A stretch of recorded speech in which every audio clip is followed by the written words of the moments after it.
Mesdames et messieurs, bonsoir et bienvenue dans votre entretien exclusif. Je suis à la présentation Kodima Diamène. Nous parlons aujourd'hui d'un thème très important, longtemps considéré comme une contrainte ou sinon une urgence humanitaire. La migration liée au changement climatique interroge aujourd'hui autrement nos modèles de vie. Pour en parler, nous sommes aujourd'hui avec un spécialiste du domaine qui va nous amener à comprendre tout au long de cet entretien le contenu de ces thèmes.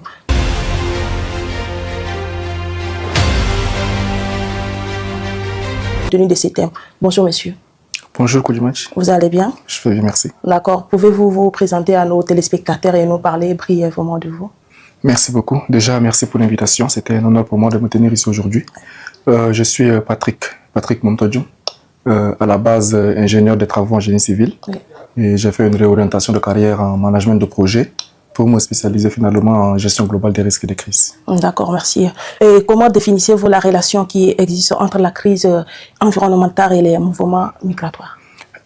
Bien, quand on parle de crise environnementale et mouvements migratoires, j'aimerais d'abord qu'on comprenne ce que c'est. Oui. Dans notre jargon, on dit qu'on désigne cela sur le vocable de mobilité humaine dans le contexte du changement climatique.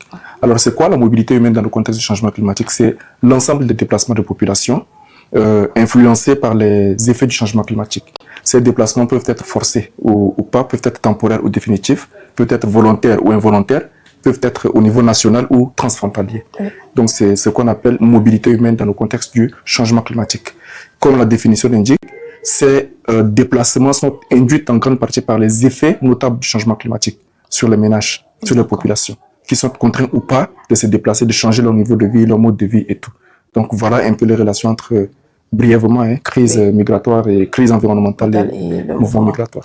Dans quelle mesure les changements climatiques aggravent-ils les pressions migratoires sur le continent africain? Alors, je voudrais aller avec un exemple précis dans un contexte que je connais assez bien, oui. Le Sénégal par exemple. En 2011, les inondations de 2011 ont affecté 11 des provinces des régions du Sénégal. Et ça a occasionné le déplacement de plusieurs populations, notamment autour de la banlieue de Dakar. Maintenant, prenons aussi le littoral au Sénégal. Les localités comme Rufisque, comme Bour, comme Kayar, ou bien comme Saint-Louis, oui. ont déjà été sérieusement affectés par l'érosion côtière et la montée du niveau des mers.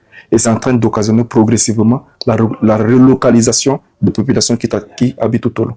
Donc nous voyons déjà là de façon visible l'impact des changements climatiques. Oui. Pour toujours se situer dans le contexte africain, revenons au Sierra Leone, dans les îles Niangai. Oui. Ces îles sont appelées à disparaître à la fin du siècle. Je ne donne même pas la fin du siècle, à cause du montée du niveau de la mer. Oui. Peut-être dans les années 2050-2060, ces îles disparaîtront complètement. Et là, ce sont les conséquences directes du changement climatique. Pour revenir plus en détail ici au Tchad, nous voyons que dans certains pays, ces changements sont visibles, oui. sont directs. Mais les pays sahéliens, pour les pays sahéliens, ces changements sont plutôt, disons, progressifs, entre guillemets.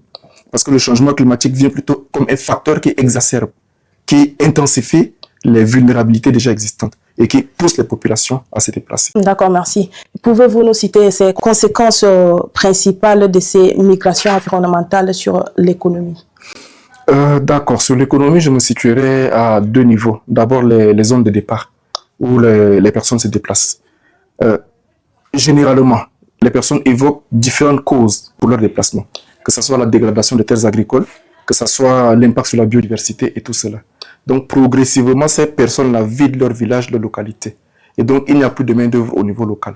Il n'y a plus de main-d'œuvre au niveau de l'agriculture, de l'économie. L'économie, dans ces lieux, baisse. Et nous voyons aussi une certaine dégradation des marchés locaux. Oui. Et les marchés locaux sont un indicateur clé du niveau de vie, que ce soit sur le plan climatique, que ce soit sur le plan socio-économique.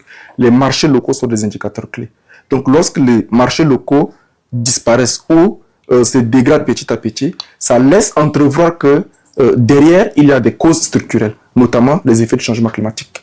Maintenant, pour appuyer, la Banque mondiale dit qu'entre 1991 et 2010, le PIB par habitant de l'Afrique a réduit de 13,6%, notamment à cause des pertes agricoles dues au changement climatique. Donc, à ce niveau, l'économie doit être repensée, réinventée. Maintenant, sur les zones d'accueil, dans les grandes agglomérations urbaines, il y a une certaine surcharge des économies qui sont déjà présentes. Une certaine surcharge des services sociaux de base, une certaine surcharge des infrastructures qui vient modifier en quelque sorte l'économie existante déjà dans les grandes villes. Pas seulement cela, qu'on ne voit pas seulement la migration comme un facteur négatif, mais ces personnes qui arrivent en ville peuvent aussi constituer un terreau de compétences et une opportunité en fait de développement pour les zones d'accueil. Peut-on réellement parler d'opportunités pour les entrepreneurs africains dans ce contexte de crise? Si oui, lesquelles également? Opportunités. Oui, d'abord, un entrepreneur c'est quoi? Disons, un entrepreneur c'est qui? Pour moi, un entrepreneur c'est celui qui a identifié un besoin ou des besoins, des problèmes et qui apporte des solutions à ces problèmes-là, qui vient résoudre ces besoins-là. Oui. Donc, est-ce qu'il y a opportunité en ce moment? Est-ce qu'il a besoin? Est-ce qu'il a problème en ce moment? Oui, il y a problème. Il y a des opportunités que ces entrepreneurs-là peuvent saisir. Sur le plan de l'agriculture, sur le plan de l'énergie durable, dans plusieurs secteurs, le changement climatique affecte ces secteurs-là. Donc, il appartient aux entrepreneurs d'identifier les besoins, d'identifier les solutions, les problèmes, et d'apporter des solutions à ces problèmes-là par des produits qu'ils vont proposer, par des services qu'ils vont proposer, etc. Donc oui, c'est une d'énormes opportunités à saisir pour les entrepreneurs. D'accord. Quels sont les secteurs économiques liés à l'environnement ou à la migration qui offrent aujourd'hui des opportunités à ces entrepreneurs africains? Ok. D'abord, pour faire le lien entre la question précédente et celle-ci, oui. Je reviens encore sur une donnée de la Banque mondiale. La Banque mondiale stipule que chaque dollar investi dans l'adaptation, dans la résilience, dans l'économie verte, génère en retour 10,5 $ de bénéfices sur 10 ans. Donc là, vous voyez que c'est déjà une énorme opportunité que les entrepreneurs peuvent saisir. Oui. Or, les opportunités d'investissement dans l'adaptation sont nombreuses. Déjà dans le domaine de l'agroéconomie, de l'agriculture durable, dans le domaine de l'agroforesterie, dans les domaines tels que les énergies renouvelables, dans la gestion de l'eau, dans la gestion de la biodiversité et des écosystèmes, sont autant de domaines qui sont affectés par le changement climatique et autant de domaines que les entrepreneurs peuvent saisir, identifier, dont ils peuvent saisir, identifier les besoins, les problèmes et tout pour apporter des solutions. Et tout, disons que plusieurs secteurs, pour ne pas dire l'ensemble des secteurs économiques, sont maintenant sujets de façon directe ou indirecte aux effets du changement climatique. Donc ce sont autant d'opportunités que les entrepreneurs peuvent saisir. D'accord, merci mesdames et messieurs. Nous sommes toujours sur Success Media. Nous abordons également une autre question qui est la question de savoir quel type d'innovation qui contribue à atténuer les risques environnementaux. Ok, j'aimerais bien retourner ces questions aux entrepreneurs pour qu'ils trouvent la réponse. Mais déjà, je reviens toujours sur les statistiques. J'aime bien travailler avec les données pour appuyer un peu les types d'opportunités qu'il peut avoir. Le IPCC, le panel, le GIEC, je veux dire, IPCC c'est en anglais, GIEC c'est en français, le panel intergouvernemental sur l'évolution du climat, le panel technique là, il stipule que dans un scénario optimiste, c'est-à-dire de réchauffement de 1,7% planétaire, de réchauffement climatique, on va se retrouver à terme en 2050 avec entre 15 millions et 40 millions de migrants, de déplacés, rien que pour la région subsaharienne. Maintenant, lorsqu'on vient dans le scénario pessimiste, une augmentation de 2,5% de réchauffement, il y aura plus de 86 millions de personnes qui vont se déplacer rien qu'à l'intérieur de l'Afrique. C'est le mouvement migratoire. Et particulièrement les mouvements d'exode rural, c'est-à-dire les mouvements des zones rurales, vers les zones urbaines. Donc là, il y a déjà une certaine opportunité que les entrepreneurs peuvent aussi identifier là. Oui. Les innovations, par exemple, qui peuvent être apportées. Je prends par exemple sur le plan de l'intelligence artificielle. On peut par exemple mettre sur pied des applications de gestion de la transhumance. Et là, je m'appuie sur un exemple réel d'un jeune de la place qui a conçu une application de gestion de la transhumance. Il s'agit de Ngato Justin, si je ne me trompe pas, qui a été primé d'ailleurs par l'OIM. C'était une application qui permet de gérer tous les mouvements de transhumance des pasteurs. Donc, on voit où sont le troupeau, quels sont les couloirs qu'ils sont en train d'occuper, dans quelles zones ils sont, quels sont les couloirs de transhumance déjà existantes, les ressources en eau, les pâturages et tout cela. Ça permet de tout localiser. Ça permet de les localiser en direct et en temps réel. Et je veux dire, quand il y a conflit, l'application envoie des alertes directement aux autorités locales, des gestions locales, que ce soit sur le plan national, sur le plan local et tout. Donc, ça permet déjà aux autorités de prendre des mesures qu'il faut et de prévenir les conflits à l'avance, de gérer les conflits s'ils arrivent aussi. Donc là, par exemple, c'est une zone que les entrepreneurs peuvent identifier.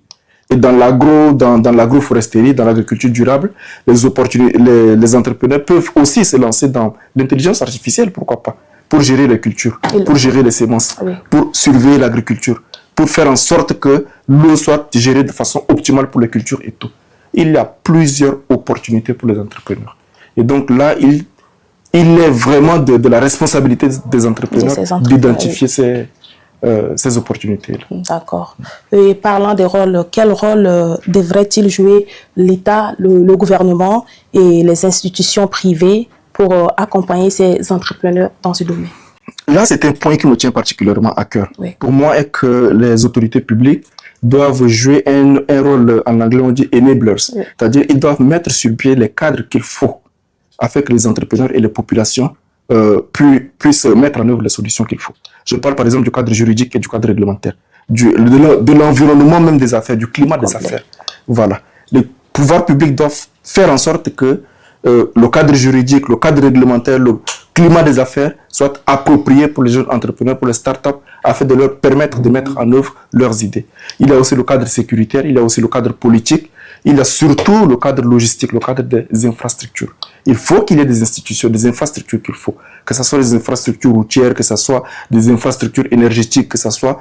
En fait, la logistique doit être là, en place, afin que les entrepreneurs, les jeunes, toute personne porteuse d'idées puissent avoir un terreau fertile pour mettre en œuvre ces idées. Pour leur faciliter. Pour leur faciliter la mise en œuvre de leurs idées. Donc c'est là le principal rôle que le gouvernement et le pouvoir public peuvent jouer. D'accord. Quelles sont les formes donc des partenariats ou sinon des financements qui sont essentiels pour soutenir ces entrepreneurs? Je mets déjà sur la table la question de l'accès au financement. Il y a plusieurs jeunes qui portent des idées, de très très grandes idées dans le domaine de l'économie circulaire, dans le domaine de l'entrepreneuriat vert et tout cela. Mais ils ont des difficultés à accéder au financement qu'il faut. Les portes leur semblent être fermées de partout. Ils ne savent pas à quel sein se vouer. N'est-il pas de la responsabilité de nos autorités de faire en sorte que les financements leur soient plus accessibles? N'est-il pas de la responsabilité des institutions privées, les ONG, de faire en sorte que les financements leur soient accessibles? Je prends par exemple les banques locales, les banques de développement. Là. Je parle de UBA, de Coris et tout cela. N'est-il pas possible de créer des lignes budgétaires vertes pour ces entrepreneurs-là et de mettre sur pied des mécanismes disons par exemple des prêts à taux zéro qui leur permettront d'acquérir des prêts, de mettre en œuvre leurs projets? Ne peuvent-ils pas collaborer avec les incubateurs de la place? Il y a Job Booster qui est là, il y a Wena Club qui est là, il y a Chad Innovation, il y a autant d'incubateurs avec qui ils peuvent collaborer. Mettre à leur disposition ces fonds verts là, et faire en sorte que les jeunes accèdent à ces fonds verts, des jeunes porteurs d'idées. Et ces incubateurs peuvent les aider de la phase d'idéation à la mise en œuvre de leur projet. Et la banque peut mettre sur pied des mécanismes de surveillance, de monitoring, de contrôle, et faire en sorte que ces startups viennent avec des résultats. Mettre sur pied des mécanismes d'obligation de résultats pour ces startups-là. Pour qu'on voit concrètement ce qu'ils font. Et s'ils n'atteignent pas les objectifs, mettre aussi sur pied, je dirais, j'aime le mot mécanisme coercitif pour les obliger à rembourser les fonds déjà récupérés. C'est ça. Et là, je touche un peu, par exemple, le partenariat public-privé. C'est des choses qui peuvent se faire. Donc, c'est au pouvoir public d'amener ces entreprises-là à réfléchir dans ce sens, à mettre sur pied ces mécanismes-là pour les jeunes entrepreneurs verts. D'accord. Nous ne pouvons pas aussi parler d'opportunités sans les obstacles. Alors, nous abordons la question de savoir quels sont les principaux obstacles que font face les entrepreneurs africains qui tentent vraiment à répondre à ces défis environnementaux. Nous avons soulevé tout à l'heure la question du cadre juridique, du cadre réglementaire, de l'accès au financement. Ça, pour moi, ce sont les principaux obstacles qui empêchent aux jeunes Africains et plus particulièrement aux jeunes Tchadiens de mettre en œuvre leurs idées. Pour moi, ce sont les principaux obstacles. Après, les autres obstacles peuvent suivre. La question de sécurité, par exemple. Prenons la zone du lac, qui est une zone rouge. Si un jeune porte des projets et tout cela, en même temps, il est exposé à l'insécurité, dû à la présence des mouvements, des groupes armés non étatiques et tout cela. Donc, il y a la question de sécurité. Il y a la question aussi des infrastructures qu'il faut mettre en place, des institutions qu'il faut mettre en place avec des mécanismes, des processus clairs qui pourront permettre aux jeunes porteurs d'idées d'avoir accès aux ressources qu'il faut pour mettre en œuvre leurs idées. D'accord. Vu que vous êtes un spécialiste du domaine, nous voudrions savoir comment imaginez-vous dans les 10 ans à venir la relation entre les crises environnementales, migratoires et entrepreneuriat du continent africain? Pour moi, mon combat est que dans les 10 ans à venir, et dans un scénario optimiste, Oui. dans les 10 ans à venir, je vois un pays comme le Tchad intégrer pleinement dans ses documents stratégiques nationaux, dans sa politique de développement, la question de la mobilité humaine liée au changement climatique. Faire en sorte que les déplacés internes, les personnes qui sont obligées de se déplacer à l'interne à cause des effets du changement climatique, puissent, que ce soit dans leur zone d'accueil ou bien dans les zones d'origine, Oui. puissent avoir des structures, des institutions, à l'accès au financement pour leur permettre vraiment de s'adapter, d'être beaucoup plus résilients. Donc pour moi, dans les 10 ans, ces institutions, ces mécanismes-là ne seront plus des questions de débat public, mais des questions opérationnelles au jour le jour. Oui. Mais là, c'est dans un scénario optimiste. D'accord. Pour finir, quelle est la première action que vous allez conseiller à un jeune entrepreneur africain ou sinon tchadien qui souhaite bien agir sur ces enjeux aujourd'hui? L'identification d'un problème local concret, premièrement. Oui. Il faut identifier un problème local, mais vraiment concret. Et apporter des solutions aussi concrètes, des solutions durables à ces problèmes-là. Ça, c'est la première des choses à faire. Voilà, j'ai identifié un problème. Voilà les solutions que moi j'apporte en tant qu'entrepreneur. Voilà le projet que j'ai monté. Voilà, il y a ça. Maintenant, il y a la question d'accès au financement. Oui. Comment puis-je faire pour avoir accès au financement qu'il faut? Oui. Voilà. Et là, il appartient à ces entrepreneurs-là de se rapprocher de certaines structures, de faire du benchmarking, de faire de l'exploration, que ce soit auprès du pouvoir public, auprès des ONG, auprès des banques. En fait, le réseautage compte dans ce sens. Voilà, pour pouvoir trouver le filon qu'il faut et avoir le financement. D'accord. Ça va être assez difficile. Mais les financements, certains financements sont là. Je parle par exemple du projet financé par le programme des Nations Unies pour l'Union européenne pour l'environnement, en partenariat avec la FAO. J'ai oublié le nom, mais c'est la Restoration Factory, je crois. Voilà. Qui accompagne les entrepreneurs dans la mise en œuvre de leurs idées, dans la formation, dans le mentorat et tout cela.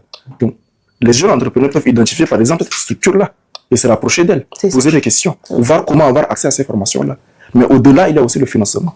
Pour la question du financement, je crois que le NEPAD fait de son mieux aussi pour accompagner certaines organisations qui aident les PME au niveau africain. Et là, pour toucher le NEPAD, le pouvoir public peut faire en sorte que le NEPAD puisse aussi orienter ses actions vers davantage du côté du Tchad. J'ai tiré le droit de notre côté, Oui. parce que mon pays m'intéresse. C'est ça, il le faut. Voilà. Ok, merci beaucoup, mesdames et messieurs. Nous voudrions vous remercier de nous avoir suivis. Nous sommes sur Success Media.